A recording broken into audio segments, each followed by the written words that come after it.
All right. Hey, how's everybody doing? This is Luke with Hanson's Coaching Services. You know who it is.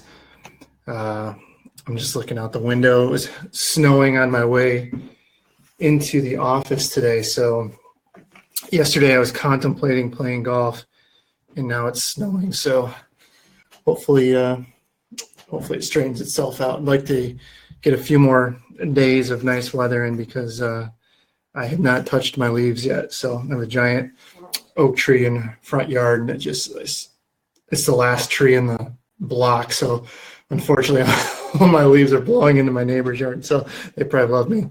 All right. So we are going to talk Boston today. I think everybody's ready for this. I know a lot of you are wrapping up fall marathon stuff. Or racing soon. Some of you might be racing Cal. I know Richmond's this weekend, Philly's in another week or so. So there are some races coming up, but fortunately, you still have time. There's no big rush yet, and that's one of the things I hope you recognize from this. I think just talking with some of the folks I coach, I think they're in a little bit of a rush right now. I think that it's okay to let yourself put a couple pounds on. We have a long time to get down to race weight. But anyway, I want to talk about running your best Boston, just give you some tips, talk about what we're offering, and kind of share some of the things I've learned over my last 14 years of professional running and 12 years of coaching runners and hundreds of runners that have run Boston through us. So lots of stuff to talk about. All right, so let's see. Let's just make sure too, you guys can hear me, right? So if you want to type in the chat, make sure that you can hear me. That'd be good. So looks like we have quite a few people. Nice. All right, cool. Thanks, guys. So today's topic, challenges of training, the old weather, timing, the course itself, a lot of things that we know, but we don't necessarily take into consideration when we're talking about training. Common mistakes we make, common misconceptions, essential workouts and practices you can do that should be in your training plan, and then basically how to incorporate all of those things using the Hanson's Marathon method. So I think that that's why most of you are here, is because you want to learn how to use our system while specifically training for Boston. All right, so before we even get started, I was thinking about this, and I think what a lot of people have problems with is there's a couple different, and this isn't everybody, but I see this a lot with athletes, and you have the just happy to be their athlete, right? So like you can use this analogy in all kinds of sports. Like, so for instance, I can take my beloved Detroit Tigers, and in 2006 they made the World Series, but they spent everything they had to get to the World Series, and then when they got there, they completely blew it. They were the hottest team in baseball, and they got to the World Series. They were the hands down favorite to win, and I think they lost in 4 or 5 games. It wasn't even close. They put all their effort into just getting to there, that then they had nothing left. And the Super Bowl is an example too. You see that a lot with teams that are just so happy to be there, and then they don't have anything left for the day that they really want to perform well. So you see that a lot. The other one is, I'm getting this a lot now too, is they want to take their training to a whole new level because here they've qualified for Boston, and then they just have to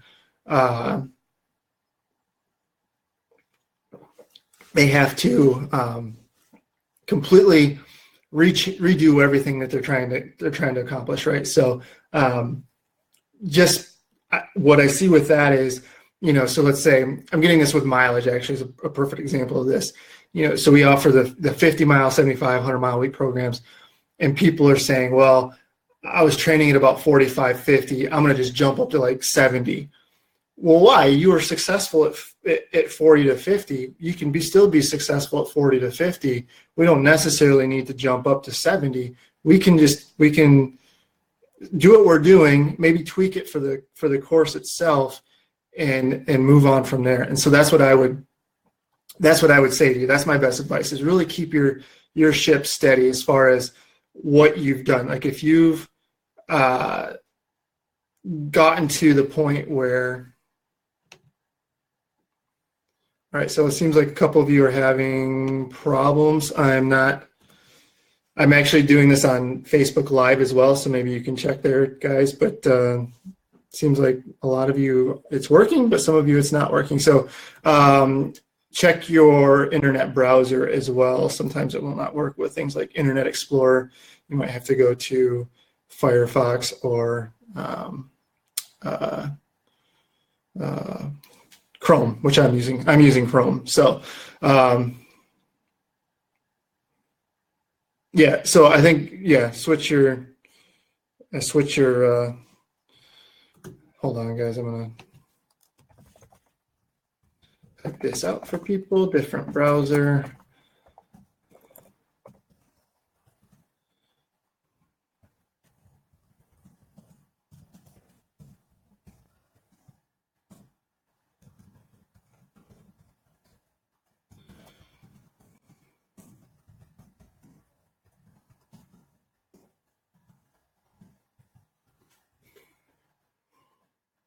Yeah, so I think a lot of it for you, it's your browsers that you're using.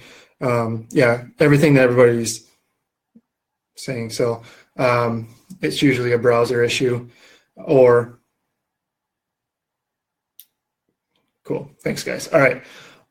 So really, essentially, steady the ship and keep doing essentially what you're doing. And we can make tweaks as far as like things we're going to talk about tonight, like being course specific in workouts, maybe adding a strength component, but you don't necessarily need to add all these things at once. So don't necessarily think that you have to completely change what you're doing all of a sudden just because you are running with you're running Boston. So just keep that in mind. All right. So next thing I want to look at is race day weather, which is awesome. I found this on a site that is, I think, with the city of Boston, which was really good. But the main thing I want to point out here is that I believe it was 2006 was the last year. It was a noon start, and that definitely helps us now. But you can see before, so you know, you definitely had some hot days. You've had some days where it's snowing, like literally 1905, 100 degrees. 2 years later, it was snowing, right? 1908, it was snowing. 1909, it was 97 degrees. 1925, cold wind and snowflakes, you know, 84, 39. So that's one of the things with Boston is it's so hard to prepare for it because you can get anything, right? You know, so after 2006, I believe it was 2006, it shifted and now it's an earlier start. You start a couple hours earlier. So we do get we're definitely more consistent on weathers, 50, 53, 50, 53, 47, 49, 55. 2012 was that outlier with 87 degrees. And then, of course, last year, so Damien, just hang in there, man. I'm trying to read this to you. So it's not necessarily something you completely need to see. And then 2017 was the outlier at 73 degrees, right? So that's when somebody was asking questions too earlier, and I was flipping through the questions you guys are left. Yeah, last year was warm. It was a warm year, and people were dehydrated and they were cramping up. So we'll talk a little bit about that. But but you definitely do get a little bit more consistency with the weather now. You'll definitely have that chance where it is hot, and that's something we've seen last year. And then in 2012, it was a lot warmer. So it is something to keep in mind. So it's kind of like an early October marathon, right? Where it could be 85 or it could be snowing. It depends on where you're at and what you're going to get. But in the Northeast, it's going to, you're going to have to roll the dice on it a little bit. So, but it is one of the challenging things for us. And then also the next thing you have to look at is the race day wind. And Damien, I'm sorry, this is again a little blurry, but I'm reading it for you. So you're looking at 2000 to 2011 here in the year, right through here, the year. Basically, you're looking at wind speed here fairly windy for most of the time, right? So pretty much you can guarantee there being some sort of wind. The thing here is that, so 2010 and 2011, you had winds out of the west and northwest, right? So that's actually a tailwind. And then a lot of these other years, it's somehow it's coming off the ocean or out of the southeast. So if it's coming out of the southeast or the east or the northeast, it's going to basically be a headwind, right? So it's going to be in your face. That's one of the problems with Boston, right? Is you're running from west to east. So if it's coming out of the east, then you're going to have a headwind the whole time, right? And that's unfortunately not going to help us on our paces. So it is something that we have to deal with. You know, and there's other courses too that are point to point that you'll have to deal with those things. But really with Boston, it's either technically going to be a headwind or a tailwind, and we don't know which one we're going to get. And from all the data that I've seen, is chances are that if it's a tailwind, it's going to be a warmer day.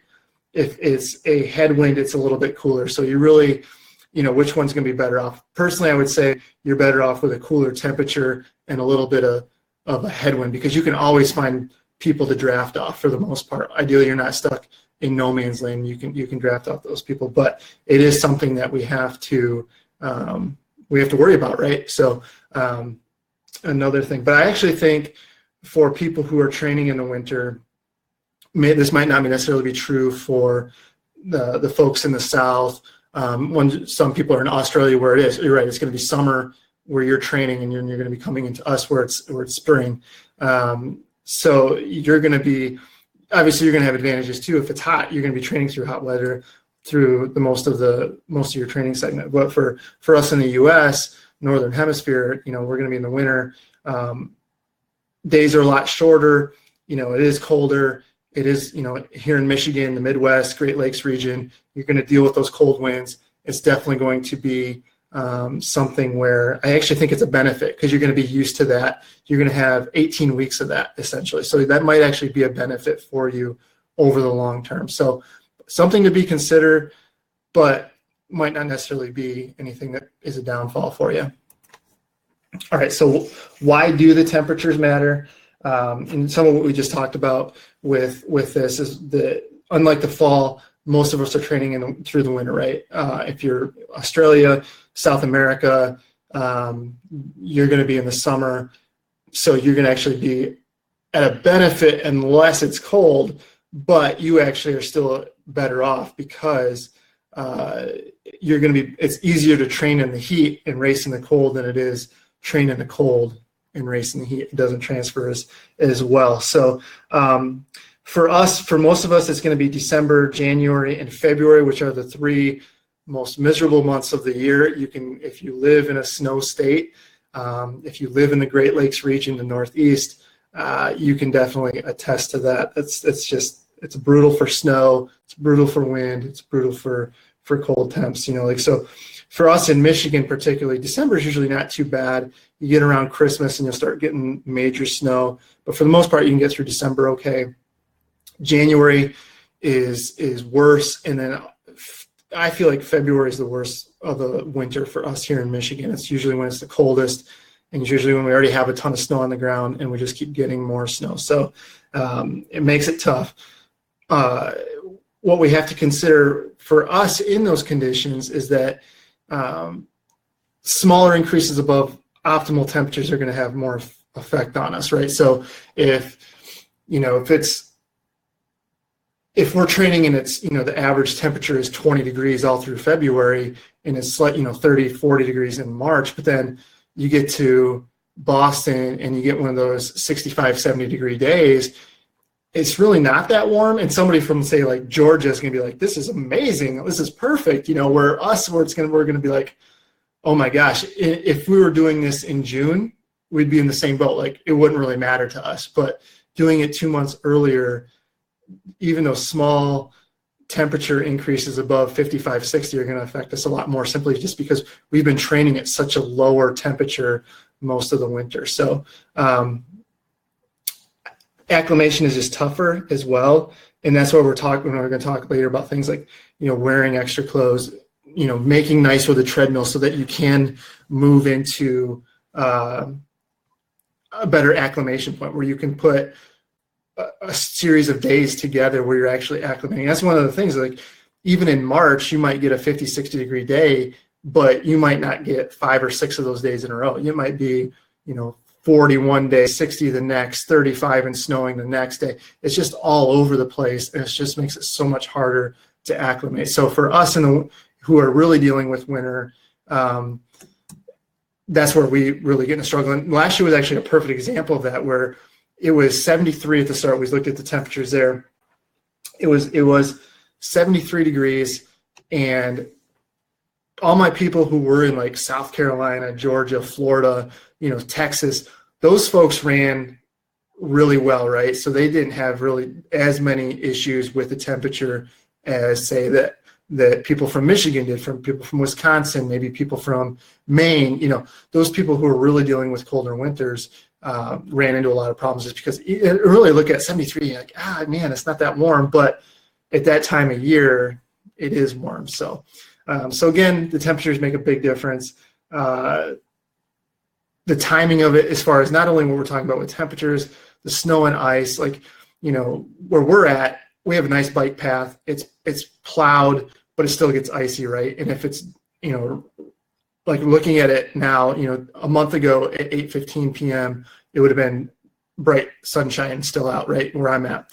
Now it's pitch black. Now it's not going to get light until 7 in the morning, 6:30 at the earliest. But you run into those problems where you're going to have to deal with black ice, not being able to see, the wind, what we talked about, clothing. If it's 20 degrees, are you layering up? Now all of a sudden your actual restriction of movement is an issue. Things like that definitely play a role into it. So I think what happens is all these things kind of take a cumulative effect on us, and sometimes our workouts don't go as well, even though we're doing fine effort-wise, but we're not hitting the paces because of all these other factors here, and it just wears on us. And I feel like a lot people are a lot more likely to get down on themselves during the winter, even though their fitness is pretty much where it should be, but the numbers on the watch aren't matching up with it, and that's where we run into the problem. And then also the holidays at the start. Obviously, Thanksgiving's fine. We're not really training for anything yet, but we start there, and then we move into December, and we get into all the Christmas and other holiday celebrations, and food's a big part of those, and missing days to be with family is part of those, and so we get less consistent.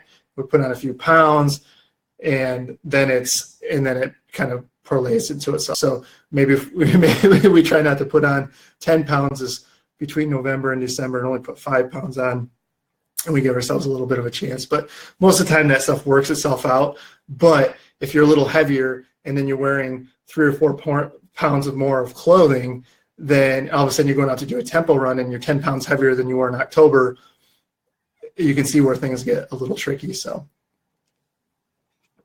it just is all part of the process. Okay, so overall, I just feel like it's harder for people to know what kind of shape they're in. People in the South, or where it's, they have good weather during the winter, they might be reading this and like, man, this isn't for me. And you obviously are just going to have to invite us all down there for training camps in South Carolina, Georgia, Alabama, all those places, so we can get I have some athletes in Texas. We can have us all down for a training camp during the winter. So, but it is tough for most people. It just makes it a tougher time to really know what kind of shape they're in. And like I said, you just get down on yourself a little bit more and kind of harder on yourself than you need to be. All right, so let's talk about the course itself. And to me, most people make or break their race in the first 6 miles here. So as you can see, that's a big downhill. 0 to 1, very fast mile. I would say people tend to, especially if you don't have to go around a lot of people, they try to get out too hard on this mile. It's not uncommon to see people 30 seconds faster than they need to be on this first mile. But honestly, from 0 to 3, 0 to 5K, you're looking at big downhills, right? So you have to really be cautious on that. And we'll talk about more of the physiology of that in our physiology lecture in the courses. But your big thing here is you beat yourself up early because one, you're going downhill, and if you make it worse on yourself by going out too fast, then once you get into the later stages of the race where it's hilly from 15 to 21, you've already beat yourself so much up on this stuff that then you get to the hills and you really beat yourself up and you can't take advantage of the last 5 miles or so. And here's what I mean by that. So I didn't put 6 to 13 on here. That's actually really pretty uneventful. But what you can also see too, I guess what we should talk about is you're going down, but you also have these little rollers here. So it's never just a screaming downhill. It's always followed by a little bit of an uphill. So you do start way up here and end up way down here, but you can also see you're going up, down, up, down, up, down, all the way to get there. And that's what really beats people up. So 0 to 6, you have a lot of that. 6 to 12 is probably the most flat of the course, I would say. There's not a ton going on there. You actually have a big downhill coming into this. This would be the town of Wellesley at 13. And you're flying into the downtown, and that's where people kind of get that second rush of energy and stuff like that. Because once you get through, you have the towns along the way, but then it's really essentially 2-lane road, and it's not as crowded. So every time you come into a town, you have a big group of people cheering, screaming, hollering. It gets you excited again, and then you're off again. So once you get to 13, you come into the bottom of like a little valley, start climbing out. 15, I would say, is the first major hill. So you get to about 25K. You've hit the first of the hills. You come down. This is actually probably one of the next fastest miles is 15 to 16. Once you get up that, people tend to scream down this. And then another hill between 16 and 17. 17 to 18 is the fire station hill. So you're coming down. You make the right-hand turn at the fire station, and you just have this. If you're having a good day, you don't tend to really notice it. But if you're having a little bit of a rough day, you definitely notice it. To me, this is the hardest of the hills. I don't think Heartbreak is the hardest of the hills. This is definitely the hardest one out there. And then at 19 to 20, you have a hill. And then, actually 20 to 21 is Heartbreak Hill. But I still don't think it is bad as 17 to 18. Just the steepness of it gets you.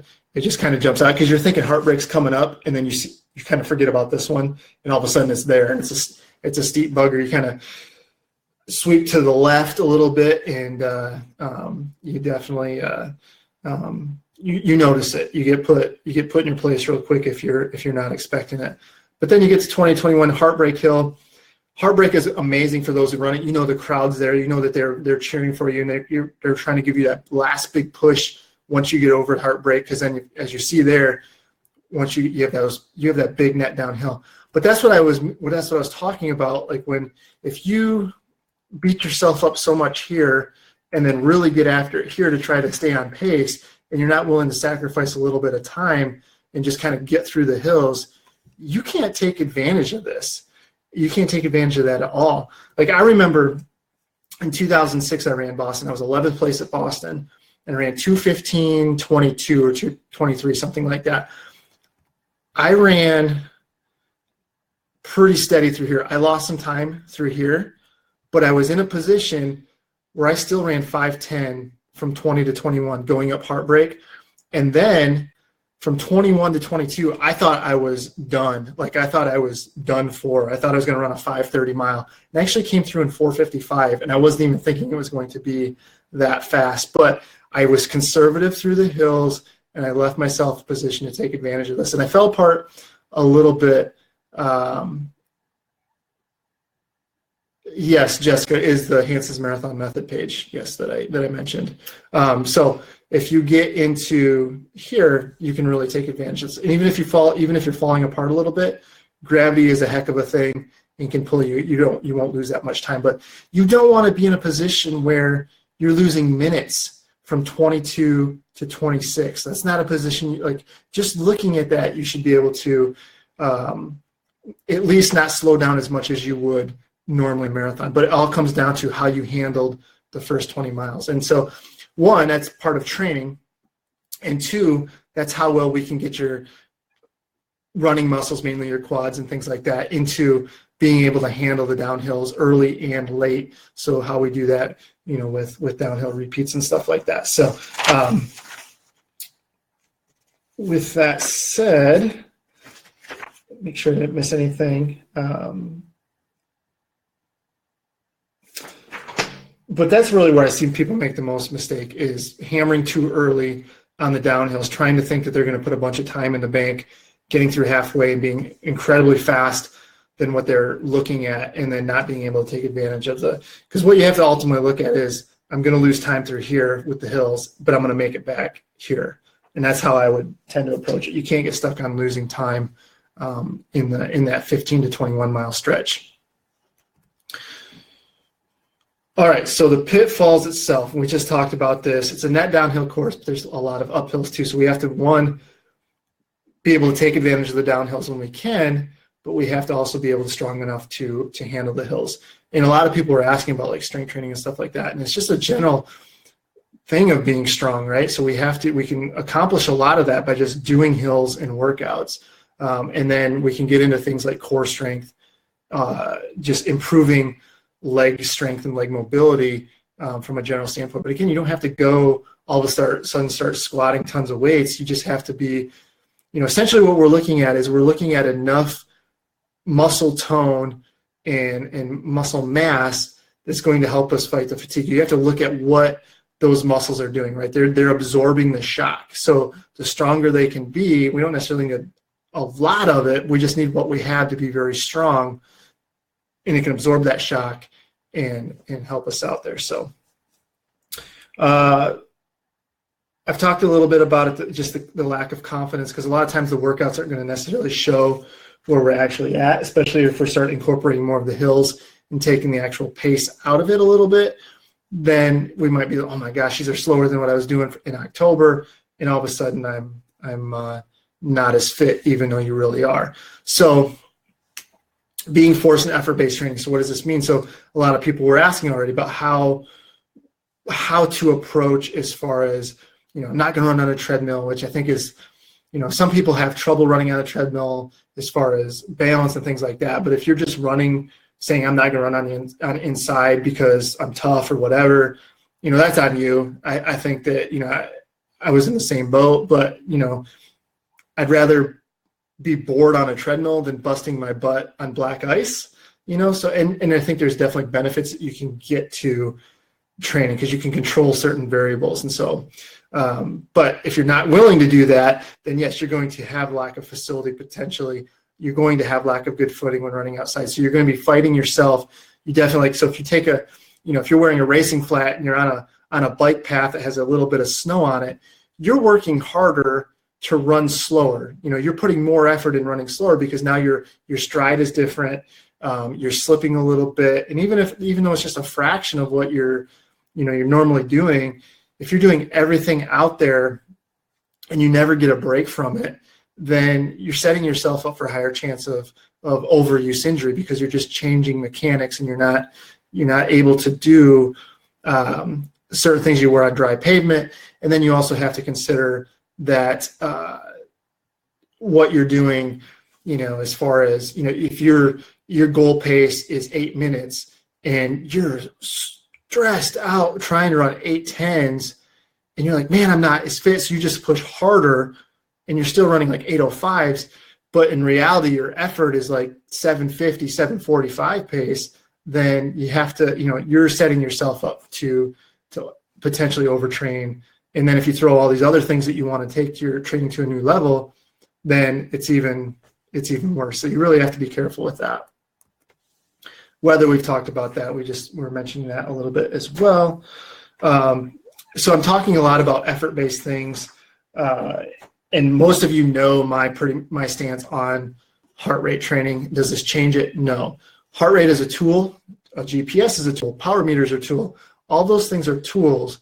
They're not necessarily make or break. Ultimately, how I want a person to use a GPS is so that they can know what paces feel like and know what the efforts feel like. That's what I really want a person to use a GPS for. I don't want that to be their end all be all in their training.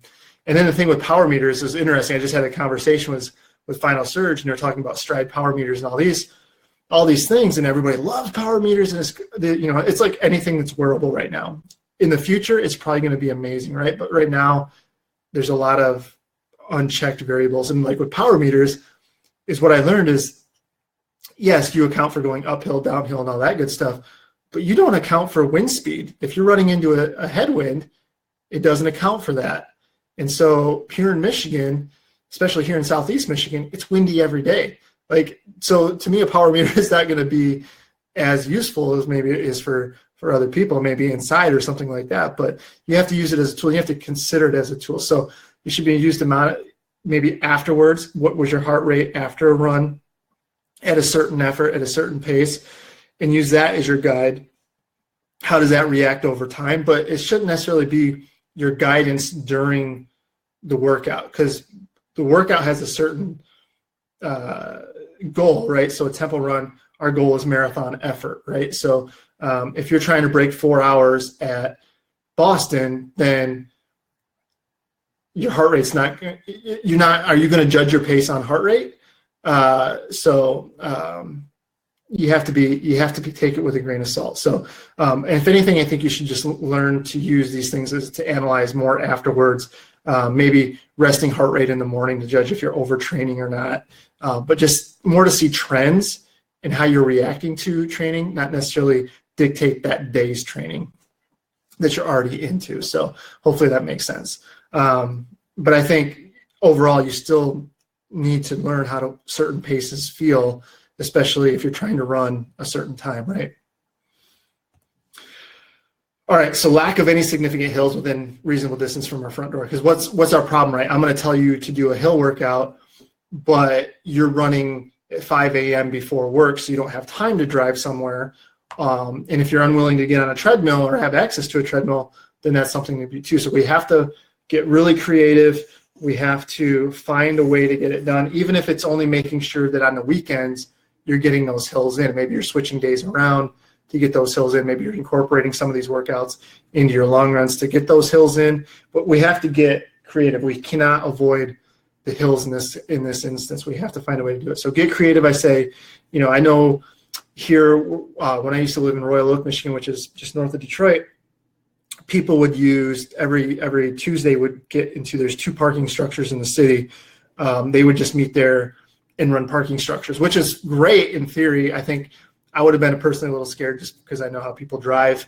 They're going to whip around a corner and, who knows what happens. They see it or they don't see it. But the basic mechanics of it is great because you can do a lot of short hill bursts, and then you can also do the downhill stuff incorporating that too. So parking structures, running steps if you have to, short hills. If all you have is a short hill that's close by, maybe you just do a lot of repeats of short hills up and down, up and down. You find a way to get something done, right? It doesn't have to be perfect. It just has to be stressing the muscles the way we want to get this done.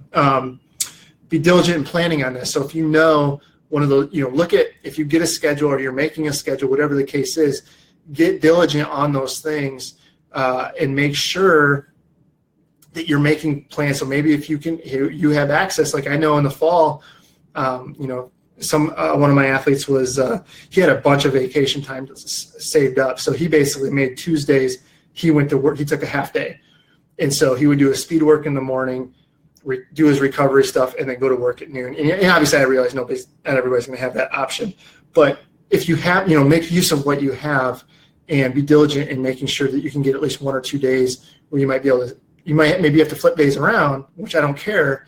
I'd rather see that than just say, well, I don't have access to that, I'm not going to do it, because ultimately you're going to put yourself into a tough spot. Going back to the treadmill, we'll probably talk about this a little bit later, but I really feel like, especially now, we have a treadmill at our house. It goes down to -3% grade. It goes up to 15%, I believe. And I splurged a little bit. I got one that goes to 4-minute pace, which I know not everybody needs, but I really feel like if you have access to a treadmill with a decline like that, it can really be a lifesaver. So like what I would do way back in 2006 when I ran my PR at Boston, what I would do is Lifetime Fitness at that time had treadmills with decline. So I would make sure I was in there 2 or 3 times a week, even if it was just for my afternoon runs where I would just run for half an hour. But you could even do this for your main run. And I would basically do like a 10-minute warm up. Then I would go half mile downhill. The max I could go, 3%, I think it was. And then I would take it up to 3%. Every half mile I was switching. So I was never running flat after the warm up. I was either running down or up, down or up, down or up. And yeah, beat the heck out of my legs, right? The first couple weeks I did it, it was, I don't think Kevin was probably too happy with me, but over time, it got so used to it. Like I literally felt like you could just take a sledgehammer to my quads and I wouldn't even have felt it. And so you have to get in a point where you can do that. The other thing we'll talk a little bit too is, that's where if you don't have the access to the treadmills or the hills in general, then you might have to make strength training a bigger priority than what you were planning.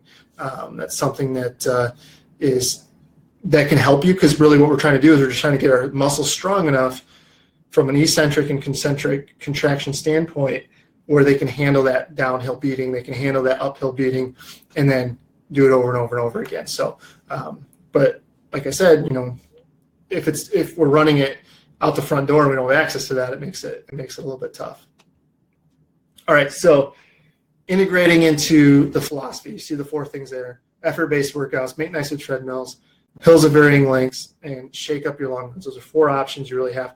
And the way I look at it is, if you're running Boston, then unless you did a charity route, you've run a marathon before. You've probably followed our program before, but you've done marathon training enough that maybe we can adjust some of these variables and make it even more specific to you. So basically when people say, oh, I'm following the beginner advanced program, that's great, but you have to understand that's meant to fit as many people as possible. Now we can kind of take it and tweak it for what you actually want to do. So first thing I have there is typically our program is based on paces, and specific paces based off of goal time. So what I'm talking about is 5 to 10K pace for speed, 10 seconds faster than marathon pace for our strength, and then marathon pace for tempo. So we can accomplish the same things even by changing the makeup of some of those workouts. So for instance,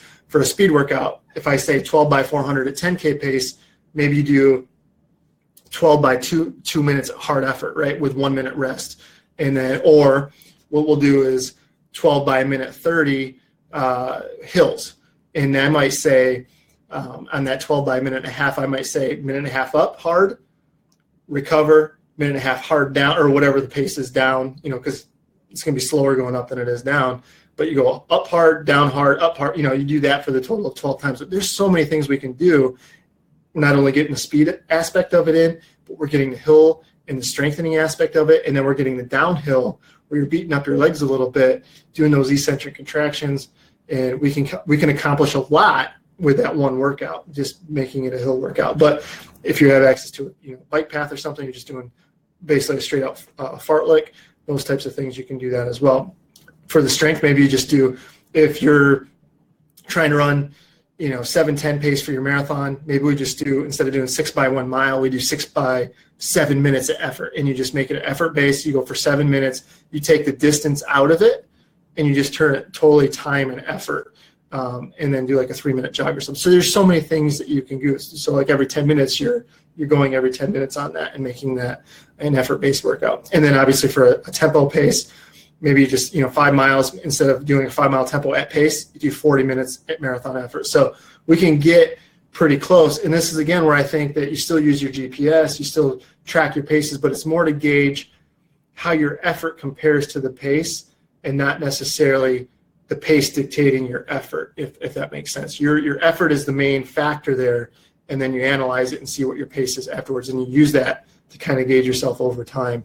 And that, to me, it also takes some of the overtraining aspect out of it too, because if you're trying to force yourself to hit a pace where it's just not feasible right now because of footing or whatever, then don't force the issue. Let your effort be your guide.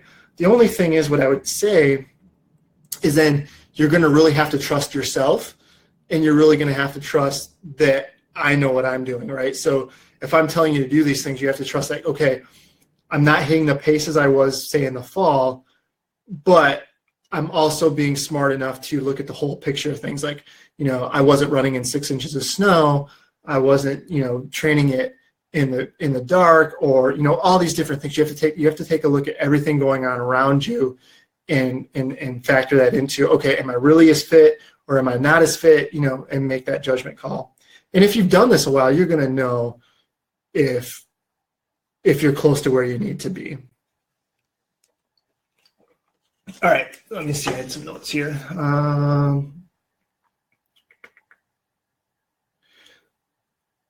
And so I think this is a good point too.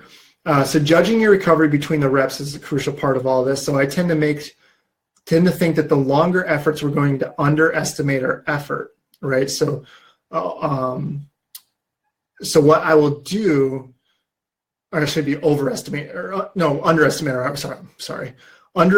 effort. So we think that we are running slower effort than what we actually are. So say, I'm trying to run 7-minute pace, but my effort feels like it's 7:10. In reality, it might be like 6:50 effort, so you're not even close to what that actual pace you want to run, but your effort is harder than what you think it is. And so what I'll do in that case is I'll shorten the rest. Like the 12 by 400 pace is a good example. So if I change it to a 12 by 2 minutes hard, I'll do a 1-minute jog, whereas if you were doing that on the track or something like that, you might be taking a 2-minute jog to do a 400. I'll shorten the recovery. So that means you have to slow down on your hard part, right? So you have to actually slow the pace down even more, and then your effort will tend to line up more with the right effort. So I think the rest is key on that. So because what'll happen is you'll think, oh my gosh, I need to run faster because I'm not even close. And in reality, your effort is just fine. So we shorten that rest up and it kind of works itself out. All right, treadmills and more. I have actually become a fan of treadmill training. I know Kevin does not like that. I know a lot of you will not like that. But I feel like, and this really could go for people who are in hot weather training for Boston or people who are in cold weather training for Boston, because it is a controllable variable. You can control the weather to some extent. You can make it cooler, you can make it warmer, unless you're in a gym, but that traditionally in gym it's going to be cooler, but it's going to be closer to what race temperature could potentially be, right? So I like it. And if you were truly worried about acclimation, then you can control the acclimation inside on a treadmill. So I think that that's a key component to that. Especially if you really don't have access to hills, uphills or downhills, you can control this on a treadmill, right? Even if your treadmill does not have decline, you can do this. So I should make a video of this. So basically what you can do if your treadmill does not have, obviously you can't carry these cinder blocks or a 4x6 into a gym, but if you have a treadmill at home, consider getting a cinder blocks. Consider like a 4x6 chunk of wood or something like that. Put the back end of the treadmill on the blocks. We'll just say the blocks. And so obviously now your treadmill's at a downhill. So then what you would do is you would put a level on the treadmill, raise the treadmill to where the level is at level, note where you're at. So maybe say you're at a plus 3% grade. So in this situation at plus 3, your treadmill is actually at level. So then at plus 4, you're at 1. Or if you go back down from 3 to 0, you're at a negative 3 grade. So you can actually control the grade that way. Thinking back to Rod DeHaven in the early 2000s, ran 208 at Boston. I believe he ran 208. But anyway, he would do 16-mile runs where he just put his treadmill on the blocks and just ran the whole 16 miles downhill. I don't personally recommend the whole 16 miles of downhill, but you can do back and forth, uphill, downhills, and flats, stuff like that. So I think that's a good situation. It can also boost your confidence where you can hit some paces where you're not dealing with poor footing, you're not wearing 4 layers of clothing, hats, mittens, jackets, miner's light, all that stuff you're not wearing. You can actually get free, wear shorts and a shirt, just let it rip, and it can be a big confidence boost to you that way. I actually did that. I ran Houston in 2016, and it was so bad. I just said, Kevin, I'm running my 20 miler on the treadmill, and I actually got it down to where I was running 5:15 pace on the treadmill, and it felt easy. And I'm like, thank God I did this, because yes, I was bored out of my mind, but it actually gave me the confidence I needed going into the race. And I said, okay, I'm gonna be fine. Where I was in the same boat a lot of you guys are like, oh my gosh, I'm not fit. I need to, so it can help big time. Last thing on there, if you are already in the gym on the treadmill, no excuse to skip core work or your general strength workouts. So I definitely consider it. And obviously I'm not saying all the time, but I feel like if acclimation is your big concern, you should really make an effort to get something in. And if it's just a flat out poor day, there's a difference between being tough and just, no offense, but being dumb. Like, don't force breaking your hip on black ice. It's just not worth it. It's not a good situation to be in. So Mike, I see your question. Zero runner as an occasional alternative to the treadmills.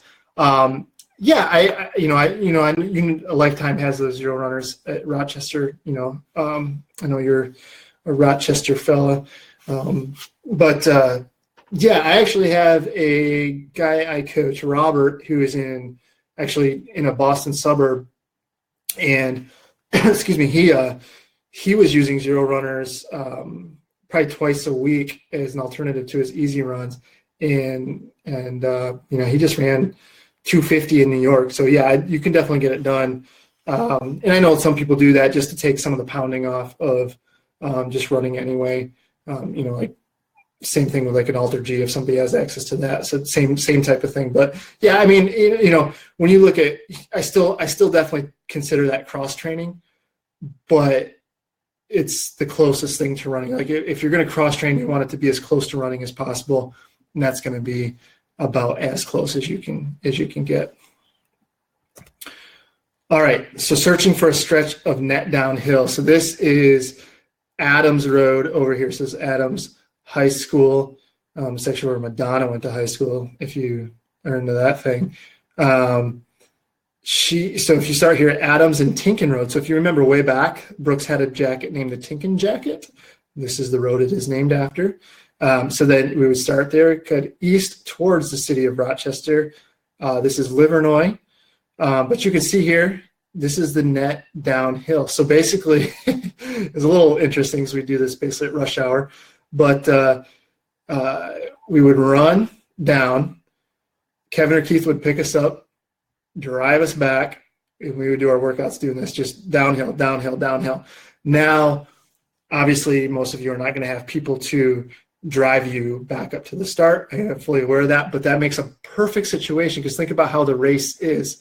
You have downhill, and then you have uphill. So you could do one down, do your recovery, one up.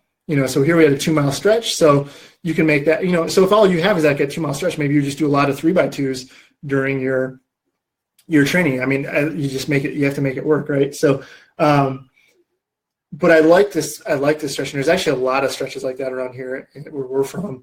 But we could do a 1.5 to 3 mile stretch of getting good quality, beat your quads up downhill. But so if you say that you do a 3x2, you do one down, you recovery, do one up, one down again, and then you're actually simulating the race to some extent, right? Because you're going to beat yourself up on the downhills, and then you're going to beat yourself up on the uphills going back up, and then again getting the speed of the downhills.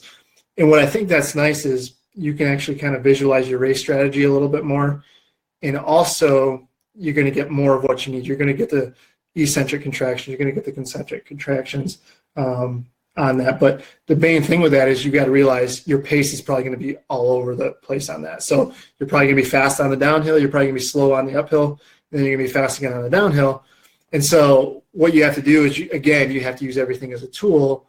How close are you on the average overall once all is said and done? So you almost have to take the actual pace for what it is and not be too concerned about it while you're doing it. Just make sure that effort is correlating with the effort that I'm asking for. All right, so long runs, another big component to this, and I think there's a lot we can do with these where you can kind of set yourself up a little bit better. For one, it usually on the weekends, it really gives us access to maybe drive out somewhere, gives us access to dirt roads, things like that, where we can get a little bit more of what we're looking for as far as getting a lot of rolling hills, kind of get after a little bit on the long runs as far as pace. So here you can experiment with more non-traditional long runs. So the Coach Squires, where, you know, he might, I saw some stuff on him, but I know he had to start fast, then do a long run, and then finish on the track and do 2 miles on the track fast, like something like that. So basically, back in the day, when he was coaching like Bill Rogers and those guys, Greg Meyer, basically 2 miles fast on the track, go do a long run. So say if you got 16, 2 miles on the track, 12 long runs, so basically 6 out, 6 back, and then come back and do 2 miles on the track hard. You know, you don't stop to change shoes or anything, but you make it hard on the start. Do you go out for your main run, come back, and then hammer it again for the next 2 miles? And that really simulates how the race is going to be, right? So control yourself on the fast part early, kind of just maintain during the next stretch, and then come back and try to hammer it again on the end. I like doing hills hard during the long run, where you just focus on blasting up the hills. And then just kind of a harder effort coming back down the hills. I like doing that a little bit too. A marathon pace fartlek in the middle of a run. So maybe doing like with Tim Young, who I coach, he's running Cal International, but he was, what was Tim? Tim was 11th at the U.S. trials in the marathon the past one. But what we would do with him was he was running 140 miles a week. So we'd get him up to 22, 24 mile long runs. And we'll do like 10 to 12 times 2 minutes at marathon pace in the middle of that, and with a 2-minute jog.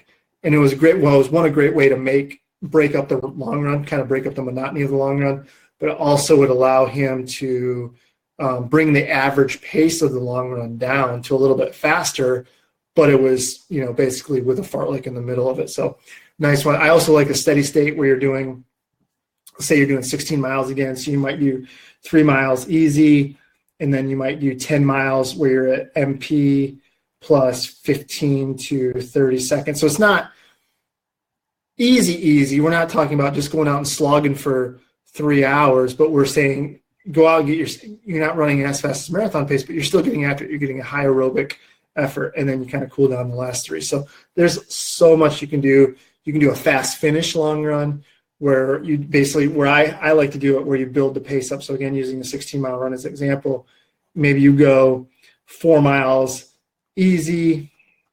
So say you're maybe plus minute and a half slower than marathon pace. Then the next 4, you're at a minute faster, slower than marathon pace. And then at 4, you are at 30 seconds faster. And then the last 4, you're at marathon pace. I usually do 3 is usually the most I do at marathon pace, but it gives you an opportunity to just work on being conservative and getting faster as the race goes on. It really can train you to be more conservative at the start. And I really, really like that. Biggest thing is you don't want to do these things every week. You know, you want to break up how you're going to approach these. So like I wouldn't do a fartlek long run one week and then do a fast finish long run the next week. I would just do a regular long run, and then the next week do one of the specialized long runs. Overall, and this is what kind of leads into this, overall, I think people tend to overdo hills in general. I think that you only really want to do one specific hill workout a week. I don't think you should be doing 2 or 3 a week, maybe sometimes 2, but you don't want to make a habit of it. Because these are going to beat you up more.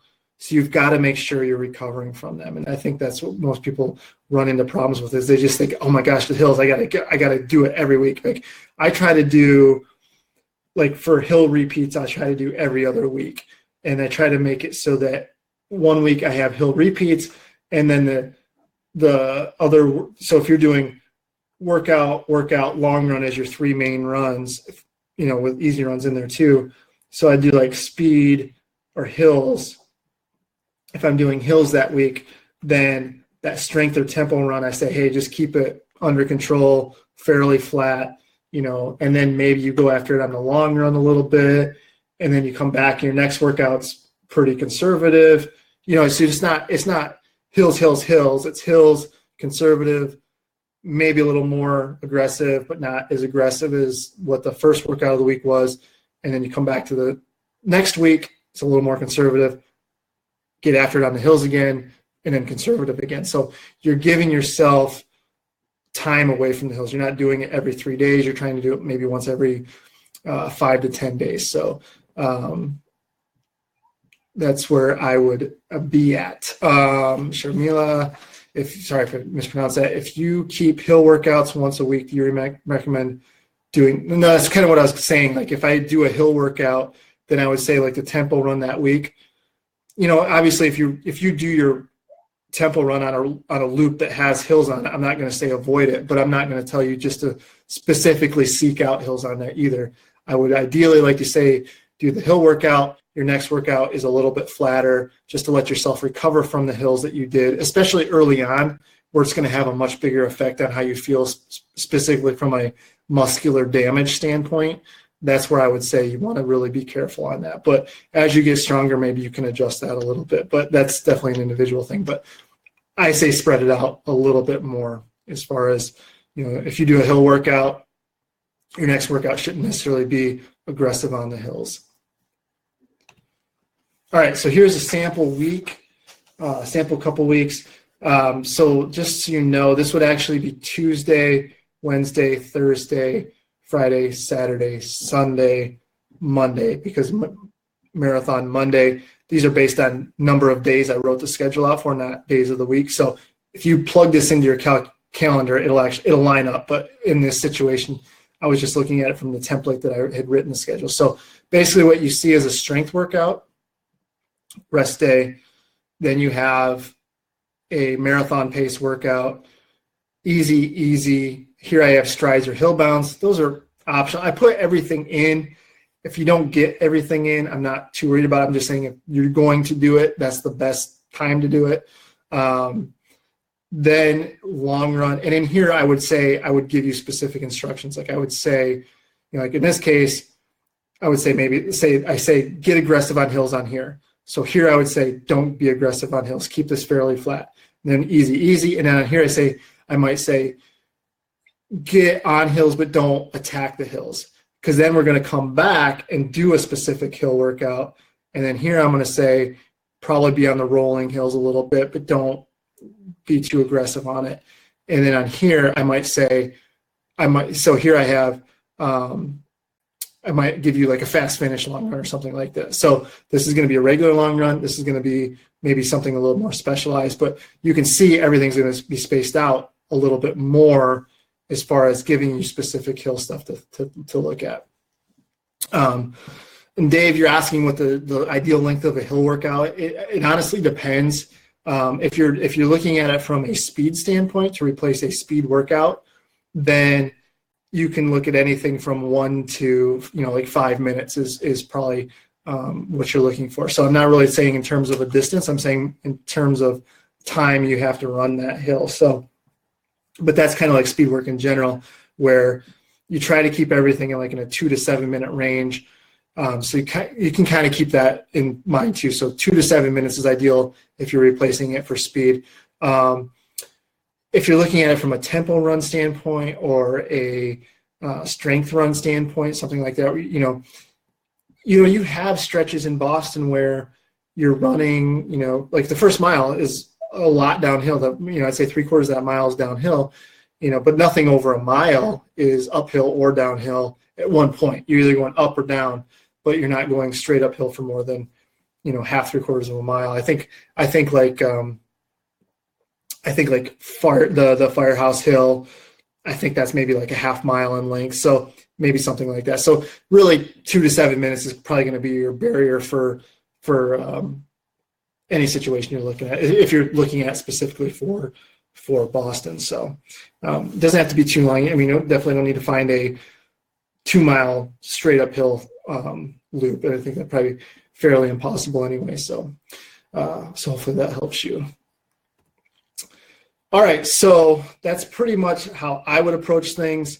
So if you, I know a lot of you are probably just going to adapt this to the marathon schedule itself. I actually have plans set up. So I have the 50-mile week plan, the 75-mile week, and 100-mile week plan. This is not necessarily beginner, advanced, elite, and this is, I'm going to try to get away from that whole standpoint, because it really just, it's more about just miles you're comfortable with. I know people who run 240 marathons on 50 miles a week, and I know people who can't break 3 hours and they run 75 miles a week. So it's not necessarily that, it's more what you're traditionally capable of. So the 50-mile week plan will actually peak out about 55, 56 miles. So it's really in line with the classic beginner and advanced schedules. It's right, kind of a mix between that. And I felt like that was a good blend because of most, I mean, it'd be very easy to either warm up more, cool down more, add a mile to an easy run to get up to like 60, or scale back the same amount and be at 50. So that's gonna help most people, right? And like I said before, like, you don't necessarily need to make a huge jump in training. So if you're used to running 50 miles a week, I'm not going to say, you really should go up to 75. You don't necessarily need that to make the big breakthrough. What I would say is start at the 50, because we're going to go a little bit longer than that. And then from there we can adjust, So for most people, I think that 50-mile week plan is going to be fine.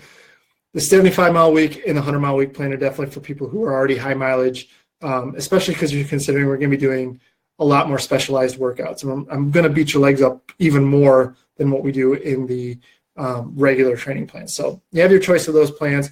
If you get the group coaching, we can also talk about how to modify those to fit your specific needs. So whether you just go with a higher mileage plan and just scale back on easy days, or if you go the other way around and go 50 miles a week and scale up on workouts, whatever the case is, we can figure that out. All of our videos, and I'm redoing all the videos as we speak.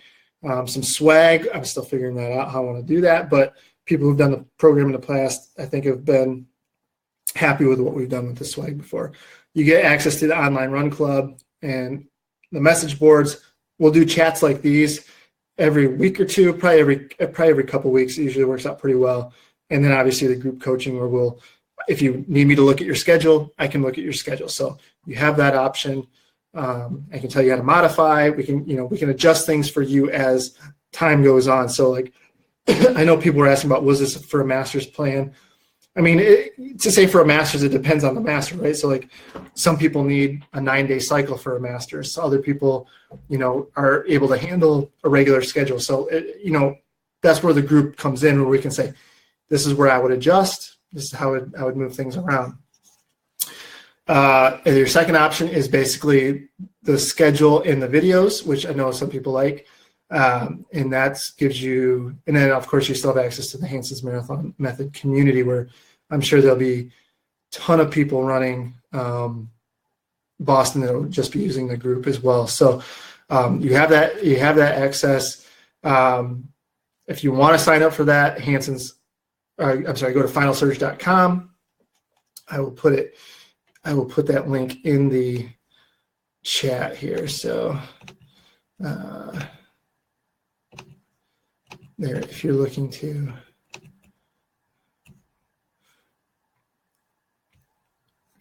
do that, and then just go to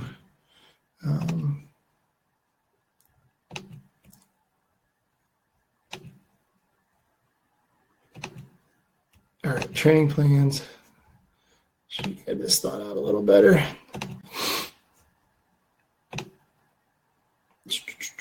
So I will go through this real quick, and then we will get to all the questions I know you had for me. That would be good. All right, so there is the link to those options there, and you can see more sample weeks, and you can see a little bit more data on that. But we've already got almost 30 people in this group, which is about what we had in last year. So if we have more people in that, we had a lot of people at our group run, things like that. So it's a good fun. I think a lot of those people are still friends for life now. We did this first one for 3 years, 3 years ago, and I think most of those people are still talking and still Facebook friends and all that good stuff. So it was a really good community builder. I'm still in contact with most of those people too. So it's a great option there for you. And then to wrap that up, let's do some questions. So I'm just going to go down to the bottom here. I think we talked about a lot of this stuff, but I'll just go through these. What are your thoughts? So Tom's asking, what about thoughts on I actually was reading this today, and I was like, I don't even know what Alto Labs is. So if you don't know, Alto Labs is essentially a portable altitude tent, and it's like a canister with a breathing apparatus, and you just sit there and watch TV and breathe into this thing, and it simulates altitude training. So I mean, it's pretty cool looking. I think for the big package, it's like $800. You know, I don't know. It actually has my curiosity peaked. I don't think it's dangerous or anything like that. I think it's just whether or not it's a gimmick or not. I don't know. I didn't even look at any of the research on it or anything. But yeah, I mean, obviously, people swear by altitude. I've never trained at altitude, so I can't say. But I've talked to Ben Rosario a couple times about it, and he swears by it. So, yeah, that's to live high, train low. So you basically breathe into this thing, and it is simulating being at altitude, but you're still doing all your training, air quotes, sea level. So I don't think I think it's whether or not you want ineffective. I have no idea. I don't know much about it. The general theory is, I mean, if it works as well as like an altitude tent, but with an altitude tent, I don't think people understand how much time they actually have to spend in there to get the benefit. And you got to spend like 10, 12 hours a day. So how long do you have to breathe into this thing? I have no idea. It might be a thing where you get a little bit of a boost, but I don't know. I think honestly, I'd say that's up to you and whether or not you're willing to try it and shell out the cash for it. So Rolando, he is asking, social component to Boston Training Club. Yes, absolutely. We just talked about that. We have the message board. We have the social wall. And Tim is working on some stuff for us that will be very cool for us, a little bit more, where it might even be able to incorporate because people love posting their runs.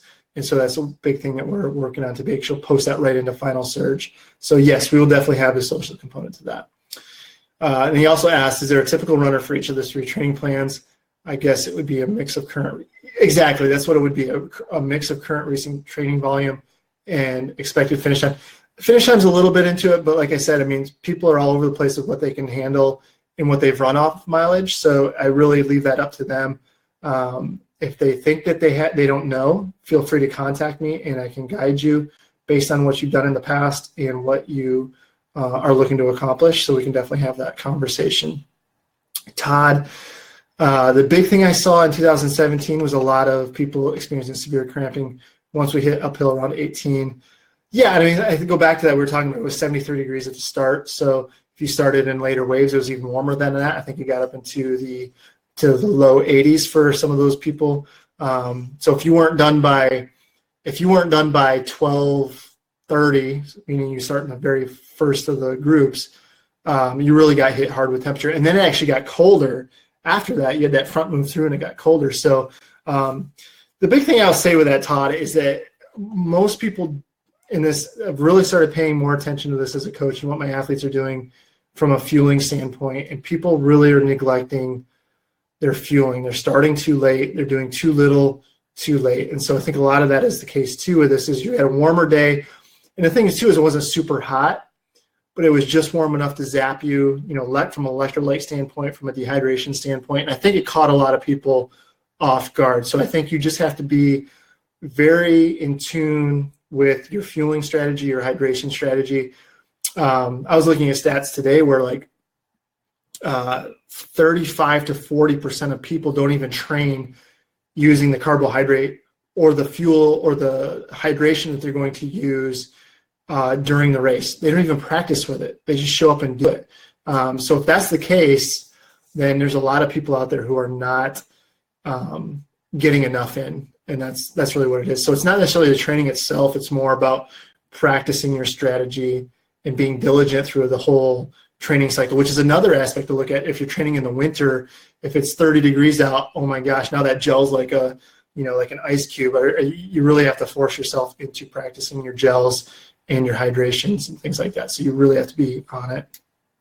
All right, so Kevin, you're asking, this is my first time running Boston. Congratulations, and I will treat this as an event, not a chance to PR. So how do I train for such long downhill training when the Newton Hills still have a smile at my finish line? Well, and that's what we talked about. I mean, you have to incorporate the hills. And you have to find a way to get the downhill. So we've talked about those things. But the big thing is when you train with that in mind and incorporating those things into your training. But then it really comes down to race strategy and not going all out that first 5K and really screwing your race up in the first 3 miles. It's really, you're going to be a little bit fast that first 3 miles, but you have to try to hit the brakes on that too. So you have to be careful of that. All right. What are some recommended strength training workouts? So I'm a big believer in, so if you're in the group, we can add the our 6 week strength for runners program to that as well.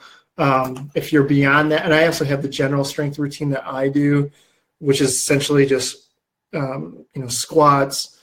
I'm a big multi-joint person. So like I want to get everything knocked out with multi-joints. So things like the hamstring curl, I'm not going to do a lot of, but I will do a lot of squats. I will do a lot of like step ups. I'll do a lot of hip stuff. Actually, there's a great book, and I'm not affiliated with them at all, but it's, what is it? I'm reading it. I just read it.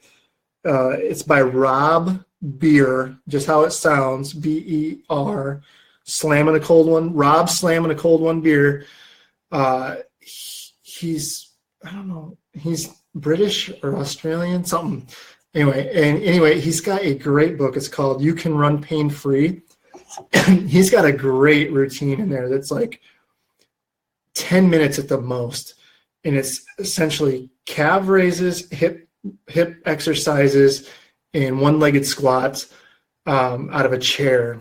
But his recommendations for how many reps you actually do this are, it'll surprise you when you see it. But you can, and he has great videos too. If you buy the ebook, he has great videos, YouTube videos with it as well, that a company shows you the exercises, things like that. If you're really interested, I would recommend getting that book. And you can get it like $10 on Amazon. I just bought it on Kindle for, I think it was under $10. So I would do that. But I'm a big multi-joint guy, and I've really gotten into just being generally strong in the air quotes core, but mostly hips, obviously the abs, hip flexors. Most people have really tight, weak hip flexors. And so if you're getting, especially if you're getting a lot of back pain, you can having hip flexor issues. And you might really aggravate those if you're doing a lot of downhill. So you're going to want to be careful with that. But again, multi-joint exercises, eccentric calf raises, just be slow and controlled on your movements. Most people, say take a squat, for instance.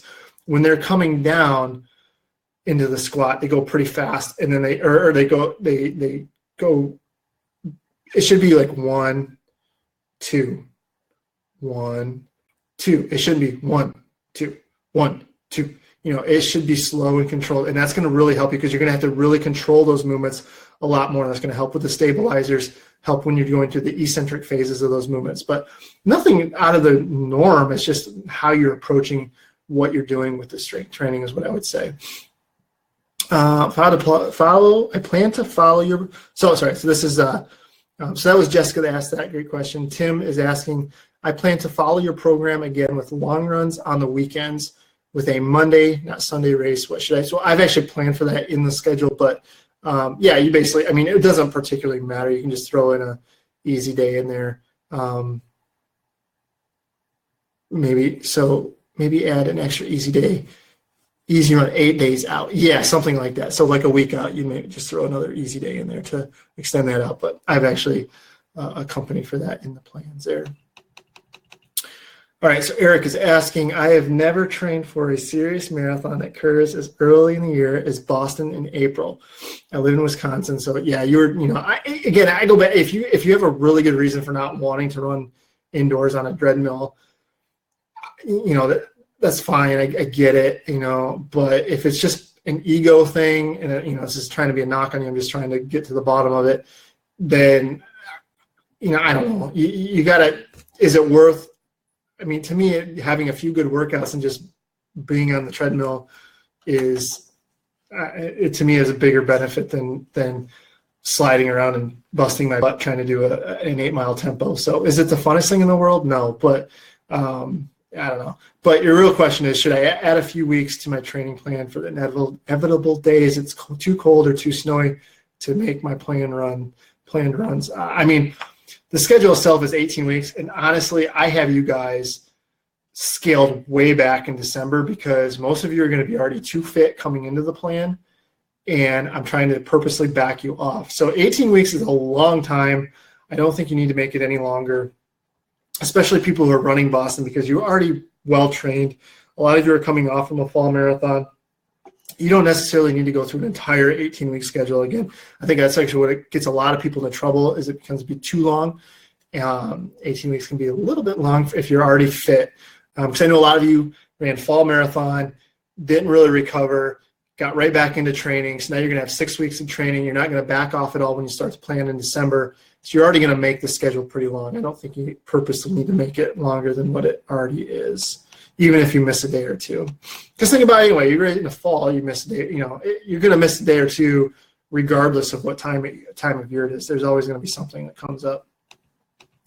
All right, so Karen is asking, I have consistently dropped my marathon times from 3:16, and now she's at 2:52. Wow, incredible. I am now aiming for 2:45 over the course of the next 2 years in hopes to qualify for the Olympic trials. This gives me approximately 4 more marathons to do it. I found Boston to be a fairly fast course. How do you think Boston 2018 will measure my aspirations? Yeah, I don't know if you'll make that. I don't know if you'll make that whole 7-minute jump. And especially now that you're getting faster, those jumps are going to get harder and harder to make. So it's going to take you maybe a couple more times to get 7 minutes, where before you were able to get 16 minutes pretty quick, right? So that, and I think you understand, I think you're well aware of this, is that you as you get faster, those to get 1% is going to mean a smaller amount of time. But simply, yes, I do think Boston's a fast course. In 2006, I ran a PR by 3 minutes. I went from 2:18 to 2:15 at Boston. I had a 53-degree day. I had a pretty solid day, otherwise had a good day. It's ultimately going to come down to the weather. If it's a hot day, obviously you kind of get thrown out the window a little bit. What I've noticed, if you're in where you're at, you're going to have a lot of people around you. Running 2:45, you're going to have a lot of men around you.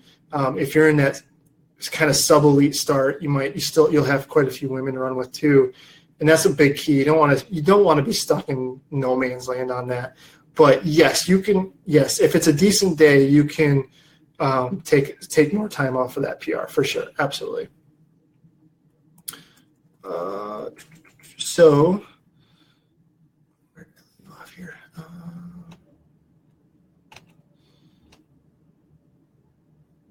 So Tracy is kind of in the same boat. This is my first time racing Boston. 2 questions for you. Is PR course? Yes, can be.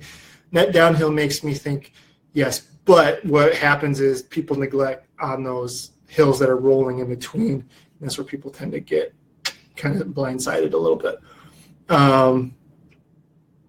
Yeah, you're right, though. If you're smart early on, you're still going to be fast. You're basically going to be a little bit fast at halfway, but you can't be out of control. And then you're going to basically lose that time that you were fast from 15 to 21. You might even lose a little bit more than what you were ahead. And then ideally, though, you were conservative enough in those hills that you can get to the top of heartbreak and really let it rip. Because if you watch the race unfold, when's the fastest mile? That mile coming off a heartbreak, I know the men will run like 4:30 coming off of that hill. It's the same thing with New York when they come off the bridge and they come down on First Avenue. It's like you're just flying. Same thing, and the women do too. The women tend to be like 5 flat on that mile, maybe even under 5. So you definitely can. So if you were a little bit slow, you were 10, 15 seconds slow, you can find yourself right back to where you needed to be at mile 22 just from that 1 mile. So you definitely can. 250 runners. So how does start groups work? Is likely I'll be slower in the beginning. Well, at 250, you're still going to be in the main group. I mean, you're not going to have, and people in that group aren't really, they're people who you're going to be able to run with anyway. So I don't think that's really going to be a problem. But yeah, it's based on qualifying time, so you should be okay, I believe. Todd, big thing I saw. Oh, is that. Andrea is asking on the run. I've run the course before. Remember the 60 miles downhill start, but was before any chronic knee issues or any strength specific. Again, I'm a big fan of multi-joint stuff. So if you, especially if you have like a knee issue, you're going to want to strengthen, make sure that IT band is in good shape. You're going to want to make sure the quads are in good shape. So big movement exercises like the quads, doing squats, things like that, step ups, things like that is where you're really going to want to put a lot of more effort into it. But now, again, I think you guys are looking at it like just as far as, if you're just generally strong, you're going to be much better off. And just doing the right movements, as far as like doing squats with slow and controlled movements, you're going to do that eccentric contractions. You're going to build that muscle up better by breaking it down from the eccentric contractions, and also just doing the training. But for you, if you've got an issue, you've got to be careful that you're healthy going into the plan, right? You don't want to be already fighting an issue and then doing training that is going to be easier to aggravate it. So you just want to be careful with that. Sam, we've talked about that in pretty depth, so I'm not going to go into that anymore. I live in a moderately hilly area. Honestly, how bad are Newton Hills? It does depend too. It does. I mean, they're not. I mean, there's definitely hills around here where I'm at that are harder, but it's all comes down to timing of them. You hit them right where the marathon starts getting hard at like 15, 16 miles, and then you have a 5-mile stretch of up and down, pretty significant, right? So I think in general they're not bad, but it's just the timing of them. It's also if you are too fast in the beginning, where you're really fatigued too early, and you get this and you really dig yourself a hole. Like heartbreak's one of those things where if you're having a good race, you won't even really notice heartbreak, but if you're having a bad race, you're going to know every step of it. So a lot of factors play in part on that. Freddie's asking, this will be my 14th straight Boston, PB in 2:59 in 2014. Most recent years have been 3:15-ish. What would my main focus be? Get back under 3 hours. I would look at everything, like how well are you able to recover? Are you training too hard? Are you, like if you're trying to get more mileage in and maybe you're running better off of a little bit less mileage, maybe we need to space workouts out more a little bit. Maybe you need 2 or 3 days out in between workouts instead of 1 or 2, things like that. All things I would look at. If you've just been doing marathon, and you haven't done anything to get your speed back, then that might be an issue where you might have to actually do a dedicated speed segment and then come back to the marathon. So right now, maybe that's what your focus is you just focus on doing some faster work just to kind of get those fibers back into it. Because that's what I see a lot of times is people will have a good stretch for a few years, but they've just done marathon. So their aerobic base is huge, but then they haven't completely neglected that speed, and then they just kind of take a step back. And that's actually where I'm kind of dealing with now too, because I've actually just been able to get back to where I can handle marathon training. And so I just built on that. So I've done that for 2 marathons in a row. And now I think I need to take a step back, do like a 10, 12-week segment of speed, and then come back to the marathon. So maybe just need to take a step back. But there's a lot of things to consider. Maybe it is adding things like, maybe it's just adding things like strides, or maybe it's adding things like strength training, or maybe, honestly, maybe it's weight. I don't know. Maybe, there's so many things you can look at. But I would just take a look at what were you doing when you ran well then, and what are you doing now, and what have you done in between, and kind of see where life's taken you, and that might tell you a lot more where you're actually at. All right, so Lincoln, Australia, we talked about that. So yeah, I mean, you're actually, I feel like, in a better situation, because if you're training in the heat, if it's hot, then you've already trained for it, right? But if it's cold, then it's better to go from hot to cold and perform well than it is to go from cold to hot and perform well. So I think you're actually you might actually be in a little bit better session. So you're basically how we are when we're training for a fall marathon, where, if we're running a marathon in October, July and August are miserable. And so, but you can actually take some of the same things, like, maybe you do move certain workouts into a treadmill where you can actually control the variables, make it cooler, hit the paces, things like that. But you really do have to acclimate. And Lincoln, I have a calculator on my site at hansonscoachingservices.com. Just do that, go to calculators, and I actually have a thing where you can adjust the paces for heat. You can also do it for cold too. So if you're still listening, you can actually do that for cold and wind chill to see what an equivalent effort would be. And that might actually be a big help for you, regardless if it's hot or cold. It'd be a big help. I forgot all about that. Put a lot of effort in that. I forgot about it. But yeah, so hot, cold, you can adjust for that. George, you're asking, with a clear and appropriate marathon goal pace, the pace for most workouts is very clear. Although I've reread your book, I'm still confused about Tuesday speed work. It's 5 and 10K pace. Yep, that's what it is. They're not related to marathon goal pace. They're related to what your 5K and 10K paces are. Or what you can do is plug into a race equivalency calculator, which we have on the site, what your marathon goal pace is.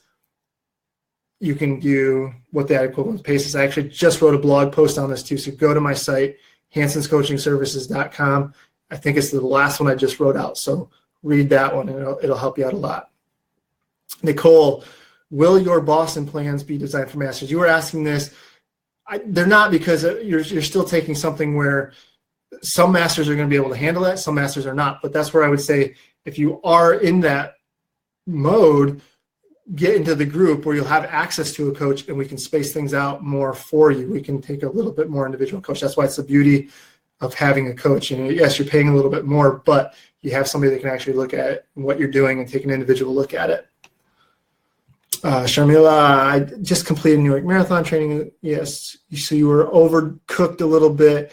We were talking a little bit about this. So, yeah, I mean, we talk about overtraining a lot. So I have blog posts on this. I would go to those and seek those out. But essentially, yeah, you're going to know you're going to be fatigued. Resting heart rate might be really high. Your exercise heart rate might actually be lower. You're going to feel fatigued. You're going to feel tired. Maybe you get blood work done and it shows some things. But your big thing is if your performance takes a hit. If you have all those things and you're still running the paces that you want to run, then you're not overtrained yet. But if you have all those symptoms and now your paces are falling off, you're probably overtrained. And keep that in balance. Run the right paces. You can't stress that enough. Take your easy days easy. Run your easy days slow.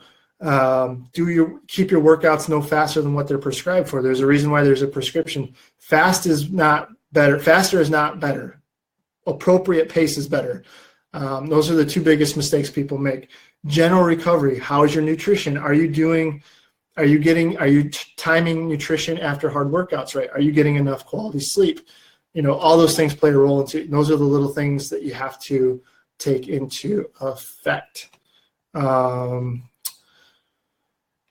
Rolando, yes, this will be on demand. No problem there. If we're coached, should we just continue with our coach? Yes, and I can put you into the program. If you're in the run club, then message me, because it is a little bit extra charge just to cover everything, and we're going to do a little bit extra than what we normally do in the run club. So message me. I'll give you a discount code to basically negate the cost you already paid for the run club. If you actually have an individual coach, then yes, you just need to tell them or message me. And then you need to decide if you want them to write a custom schedule for you or if you want one of our schedules. So most people just have their coach continue to write their schedules for them. But yes, that is an option. And then Andrea, can you recommend any drills to do early in the season to help prepare for Boston?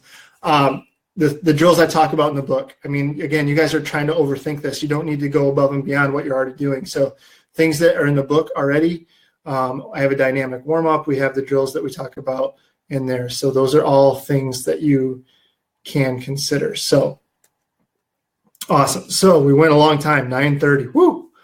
Can't believe I'm still awake. So if there's no more questions, I see there's something on the chat. Oh, Austin, same question. Okay, awesome. So with that, I hope I answered all your questions. If you're on Facebook Live and you've asked questions on the comments, I will get to it probably tomorrow. I'm going to call it a day. But if you have questions, if you're watching on Facebook Live, yeah, keep leaving the questions on there. Somebody just asked. Okay, so awesome, good session. That was great. Good questions, guys. I hope you all have gained something from this. I'm gonna go home and go to bed, and we'll talk later. All right, see you guys. I hope to see you in the group, and then I am going to fly out. I'm probably not running Boston this year, but I'm going to come out. So that'd be a good thing. We'll do our shakeout run like we did the past, people like that. So anyway, I'll stop rambling. Thank you for the questions. Facebook Live, keep asking your questions on the comments. I'll get to them probably tomorrow. And have a good night and have a good week. All right, see you.